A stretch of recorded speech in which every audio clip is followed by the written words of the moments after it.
L'histoire et la nature ont créé au Karabakh un type exceptionnel et très expressif de l'être humain. Dispersés dans le monde entier, les Karabakhiens sont facilement reconnaissables.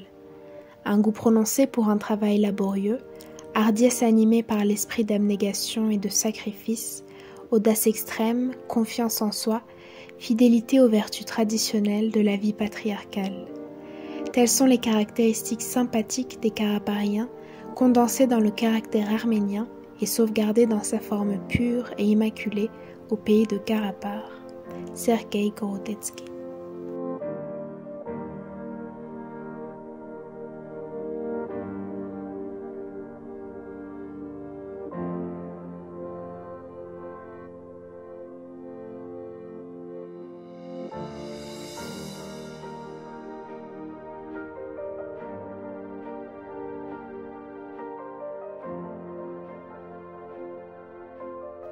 L'Artsakh occupe le territoire montagneux sud-est du Petit Caucase, une partie de l'est extrême du pays de la Grande Arménie, appelée Medzhaïk. À l'ouest, ses frontières s'étendent jusqu'aux bords orientaux du lac Sevan. Au sud-ouest, la rivière Aravno, Hagari, et au sud, la rivière Yerasr, Arax. À l'est, elles s'approfondissent dans le champ Moukhang, et au nord, elles sont entourées de la chaîne de montagnes karabakhiennes. Ce pays montagneux se caractérise par un relief écartelé. Son territoire se trouve approximativement à 1100 mètres d'altitude par rapport au niveau de la mer. Les sommets les plus hauts sont appelés Gyamish, Merov et Kirs. Comme si par la volonté de Dieu, ces sommets et ces chaînes de montagnes se sont unis pour former une forteresse naturelle. Ce n'est pas par hasard que les historiens arméniens médiévaux appelaient Artsakh Artsakhamur, ce qui voulait dire un pays fort. Les monts couverts de forêts sont fabuleusement pittoresques. Les forêts représentent à peu près 35% du territoire d'Artsakh. Pendant plusieurs siècles, la forêt n'a pas seulement servi comme un moyen d'abri et de source de vie, elle a été aussi un objet de culte. Même aujourd'hui, dans plusieurs régions, il y a des arbres saints, mais celui-ci, le platane de Surto-la-Chêne, a un charme particulier et une importance singulière pour tous les Arméniens. Pendant plus de 2000 ans, il a été le témoin oculaire des moments de joie et de tristesse des Artsakhiens. Le patriarche suprême de tous les Arméniens, Grégoire l'Illuminateur, Saint Mesrop Mashtots, Vartan Mamigonian, les grands écrivains arméniens, Rafi, Avedik Isaakian et d'autres célébrités arméniennes ont joui de l'ombre bénéfique de son feuillage.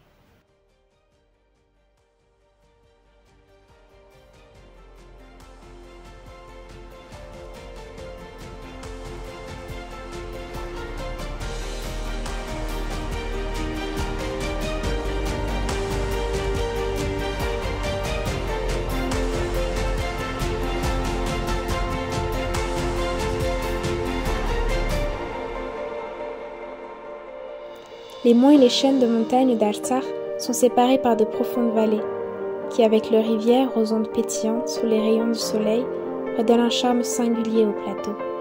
Tartar et Khachenaket, Karkar et Ishkhanaket offrent une richesse intarissable aux Arméniens de cette région.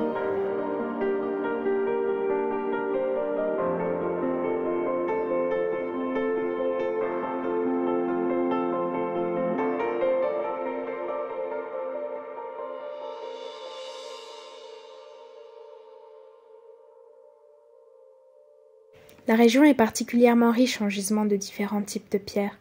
Des eaux minérales ont été découvertes en Artsakh. Les eaux thermales de Karvachar, souvent appelées le bain royal, sont connues depuis l'Antiquité.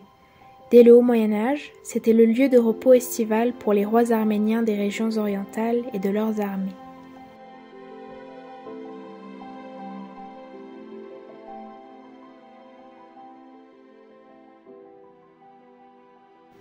Les pièces archéologiques, ainsi que les sources historiques arméniennes et étrangères, prouvent que l'être humain vit dans le pays d'Artsakh depuis les temps les plus anciens. Ici, on peut voir des armes, des bijoux et de différents outils ensevelis dans le sol, ainsi que des ruines et des traces des sites préhistoriques, des forteresses et d'autres constructions remontant à l'âge de pierre et des périodes ultérieures.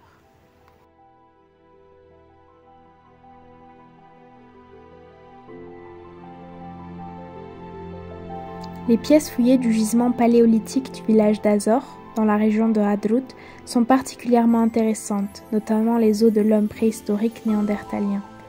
L'archéologue français Henri de Lumley, ayant visité la grotte d'Azor et s'informant de la richesse et de la diversité de ses pièces, a déclaré qu'elle témoigne d'une civilisation très ancienne, attestant que cette région montagneuse avait participé au processus de la création de l'Homo sapiens.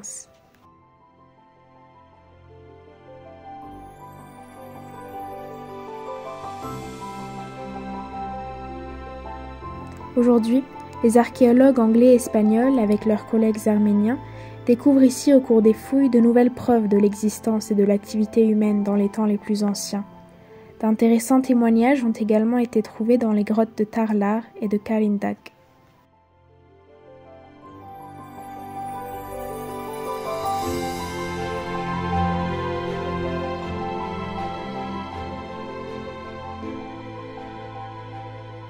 Les montagnes d'Artsakh sont riches en monuments, qui sont généralement des pétroglyphes.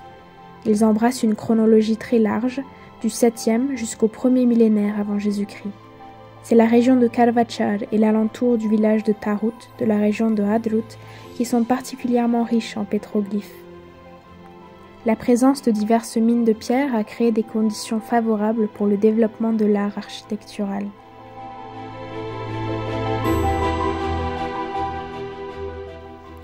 À l'âge du bronze, des murs cyclopéens ont été construits dans les provinces arméniennes orientales. Un mur cyclopéen est conservé sur le col de la rive gauche de la rivière Khochans de la région de Kashatar. Selon Stepanos Orbelian, c'est Khojapert que les Kurdes nouveaux venus ont appelé Gavur-Rala, forteresse des infidèles. Des châteaux semblables ont été découverts près de Hadrut, d'Artam et de Fizuli.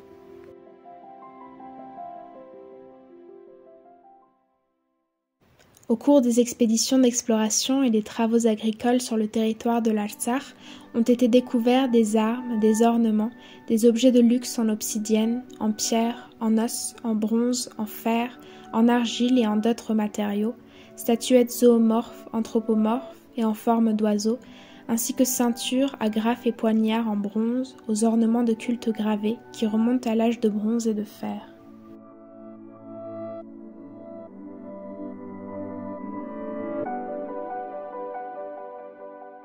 Ces pièces précieuses créées par l'être humain il y a des milliers d'années sont présentées aujourd'hui dans les musées d'Artsakh, de Saint-Pétersbourg et d'Allemagne.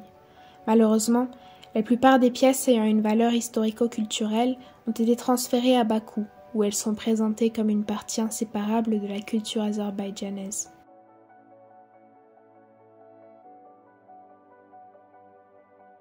Il y a quelques décennies que le célèbre orientaliste Virchow, examinant et combinant les pièces découvertes dans différentes parties du plateau arménien, a écrit « Même des rares fouilles démontrent que les anciennes ethnies habitant dans la région qui s'étendait de Gugark jusqu'à la vallée de la rivière Tartar appartenaient à la même culture. » En poursuivant cette idée, le célèbre anthropologue Bunak a mentionné les Arméniens d'Artsakh appartiennent non seulement au type anthropologique arménoïde de la famille indo-européenne, mais en plus, ils sont l'ethnie la plus représentative de ce type.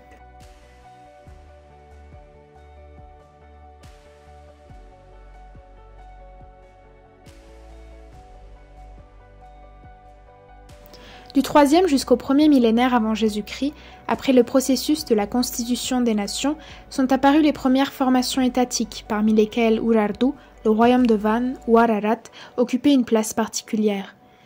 Sous le règne d'Arghishti Ier, Artsakh était inclus dans l'État urartéen, comme en témoigne Arghishti Ier dans l'inscription de la grotte trouvée à Gotaïk, où il est question de la ville de Zaj. Il correspond à la cité médiévale tsar mélikaniste d'Artsakh et à l'actuel village tsar de Karvachar.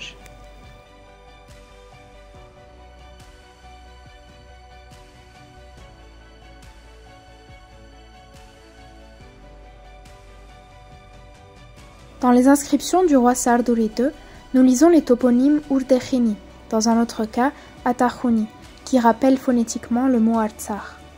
Parmi les pièces prélevées dans les mausolées creusés dans la colline près de Stepanakert et de Khojalu, prédominent les échantillons qui se réfèrent dans les ouvrages scientifiques au royaume de Van. Sous les dynasties suivantes des Yervandunim et des Ardashessian, Artsakh et Utik faisaient toujours partie d'un seul royaume. Selon les témoignages des historiens grecs et romains, les frontières orientales de l'Arménie passaient par le fleuve Koura. Au IIe siècle avant Jésus-Christ, sous le règne d'Ardachès Ier, les forces armées d'Artsakh ont contribué à l'élargissement des frontières du pays.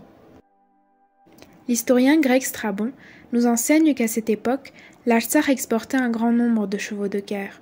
Strabon, en témoin oculaire, assure qu'au 1er siècle avant Jésus-Christ, l'Artsakh ne confinait avec aucun pays voisin, étant situé loin de toute frontière dans les profondeurs de la Grande Arménie. En continuation de cette idée, Movses Khorenati atteste qu'Ardachès, issu de la génération de Haïk, a nommé Aran, gouverneur de Koura, d'Arax de la Mésopotamie, à savoir d'Artsakh et d'Outik. Ce premier gouverneur donnera naissance à la dynastie royale des Aran-Shaïk, dominant dans la région de l'Est de l'Arménie. Après sa mort, son œuvre est continuée par son petit-fils Tigran II le Grand, qui a élargi les frontières de l'Empire et a créé le royaume d'Arménie, qui s'étendait entre deux mers, entre la mer Noire et la mer Méditerranée. Cette grande puissance a su bien assimiler la culture hellénistique, notamment dans le domaine de l'urbanisme. Tigran II le Grand a construit des villes baptisées en son honneur, Tigranagert. En Artsakh, au pied de la montagne où se trouve le monastère Vankasaj, a été construit Tigranagert, que par la suite les Turcs ont appelé Gavurhala, forteresse des infidèles. C'est un fait témoignant indirectement de son origine arménienne. Il a existé jusqu'au Haut Moyen Âge.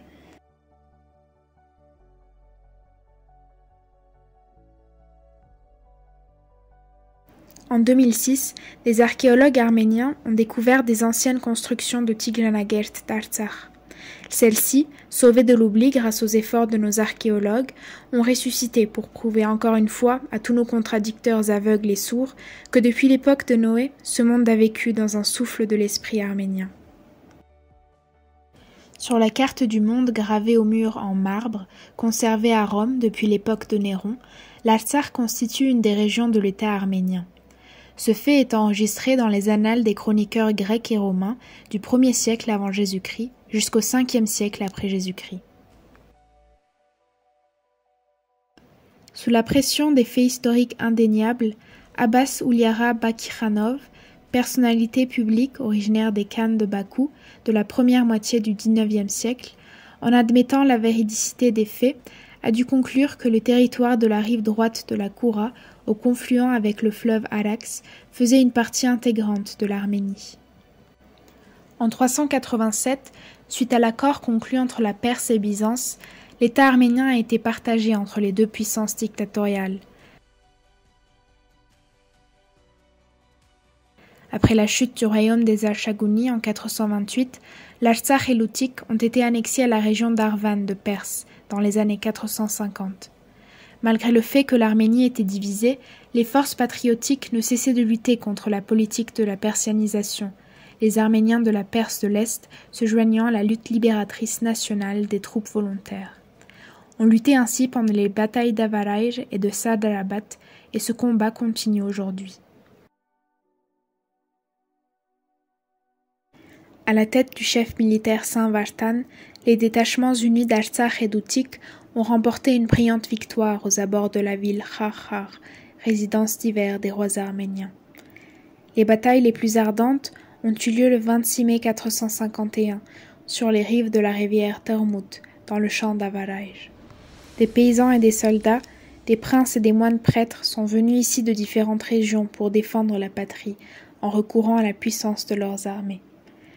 Les héros de l'Artsakh, sous la direction du prince Pak Alan-Shaïk, sont devenus un support puissant du chef militaire Vartan, en versant leur sang sacré sur le champ de la liberté lors de la bataille d'Avaraj.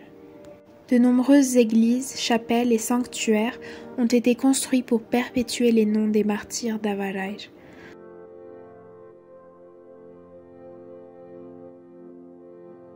Entre les villages Baranda, Sarksachen, Verin Taravart et Boshramart, au sommet de la montagne s'élève le monastère de Saint-Révonde, construit en l'honneur du curé Révonde, l'esprit ardent de l'Avaraj. Les églises d'Amadoup et de Mouchkabat, des régions Hadrout et Martouni, portent le nom du chef militaire arménien Vartan. Au 5e siècle, après une révolte héroïque contre les Perses, l'éminente dynastie des princes arméniens des Aranchaïk d'Artsakh et d'Outik s'est déclaré roi. Le royaume accomplit sa puissance, notamment sous le règne de Vachagan Barebasht.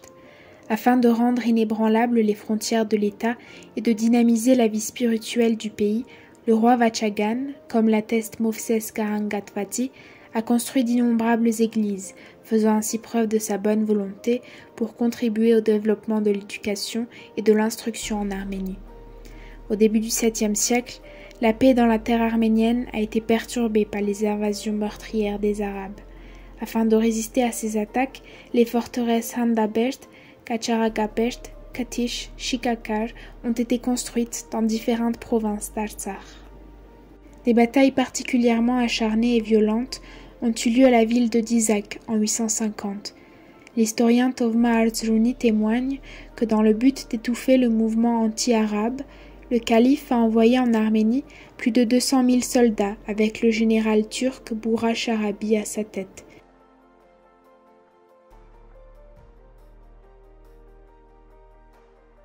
L'armée a détruit et mis en feu la capitale géorgienne Tépris et la plupart des régions arméniennes. Cependant, on est arrivé à briser l'élan de l'armée sanguinaire de Bourha à Dizak. La forteresse de Kotchi, assiégée durant toute une année, a su résister à l'armée de Bourha. Ses 28 attaques étaient condamnées à l'échec. La lutte dirigée par le prince Isaïe était si impressionnante que l'historiographe des princes Arzrouni l'a hautement glorifiée dans ses ouvrages, en lui attribuant beaucoup plus d'importance qu'au prince Arzrouni. Incapable d'accabler les défenseurs de la forteresse, Bourha a décidé de recourir aux intrigues, une politique propre à ses dirigeants. Il a envoyé une lettre à Isaïe en l'invitant à Bagdad pour négocier l'amélioration de leurs relations.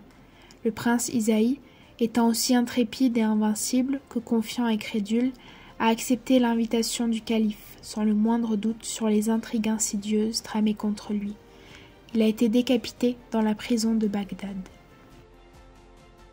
Pour perpétuer les luttes du prince Isaïe et des autres défenseurs de Kotich, la Sainte Église rouge, Karmravor, a été construite dans le village de Tounik à Dizak au Xe siècle.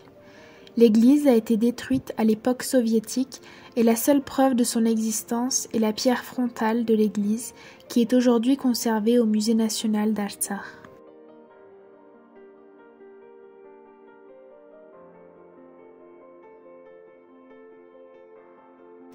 Les révoltes anti-arabes du peuple arménien ont donné leurs fruits. L'indépendance de l'Arménie a été rétablie. En 885, le califat a reconnu Ashot-Bagraduni comme le souverain suprême des provinces de la Grande Arménie. L'Artsakh est de nouveau apparu au sein de l'État arménien. Les sources arabes du IXe et Xe siècle attestent que tout le territoire, depuis les villes Paltav jusqu'à Dvin, en passant par Karvachar, était arménienne et appartenait au royaume d'Ashot-Bagraduni.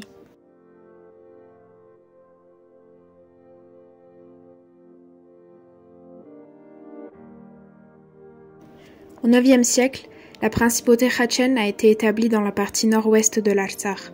Elle s'est renforcée à la fin du IXe siècle sous le règne de Grigor Aranchaïk, qui a réussi à étendre son pouvoir jusqu'à la province de Kampejan, sur l'autre rive de la Koura, aujourd'hui Nouhi, une région en Azerbaïdjan. Il est à noter qu'avant le mouvement de libération nationale d'Artsakh, un grand nombre d'Arméniens vivaient ici. Les princes de Khachen ont construit de nouvelles forteresses, Khachenapert, Levonapert, Djerabert, ont érigé de magnifiques ratchkar, des complexes monastiques.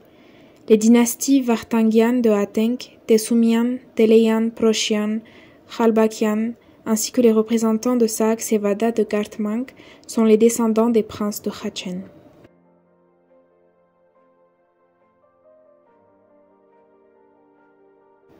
Au milieu du Xe siècle, le royaume d'Alissos a été fondé dans le bassin supérieur de la rivière Shamkor grâce aux efforts de Ovannes Senekerim, petit-fils de Saak Sevada. Les frontières du nord atteignaient le fleuve Koura. Alissos était la résidence royale dans les proximités du village Galakent en Azerbaïdjan actuel. Oshin, qui était l'un des représentants de cette dynastie, sous la pression des Turcs seldjoukides, a quitté Mairetadjour, non loin de la province de Gandzak, et s'est établi en Cilicie. Il est devenu le maître de la forteresse de Lambrun et de ses territoires adjacents. L'un des descendants d'Oshin, Etum Ier, est à l'origine de la dynastie des Étoumiens de Cilicie.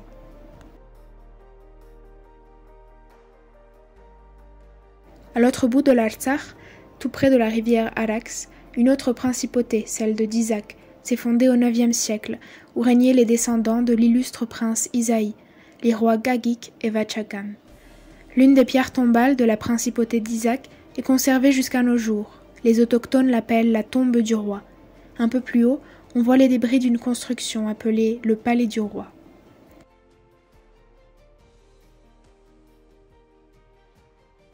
La vie prospère des principautés d'Artsakh a été perturbée à partir du milieu du XIe siècle, suite à l'invasion des Turcs seldjoukides. La vie calme a quitté le monde arménien. Pour la première fois, l'Arménien s'est senti sans défense et désemparé dans sa propre maison. Il est entré dans un nouveau millénaire sous le souffle effroyable d'une race nomade et étrangère, possédant des valeurs tout à fait différentes. Ces races étaient venues pour y rester toujours. Sur les terres grecques et arméniennes, les Turcs ont fondé leur État en semant le mal et l'atrocité dans les pays voisins. Et même dans ces conditions inhumaines, les Arméniens d'Artsakh ont continué à garder leur identité nationale, à l'abri de leurs montagnes.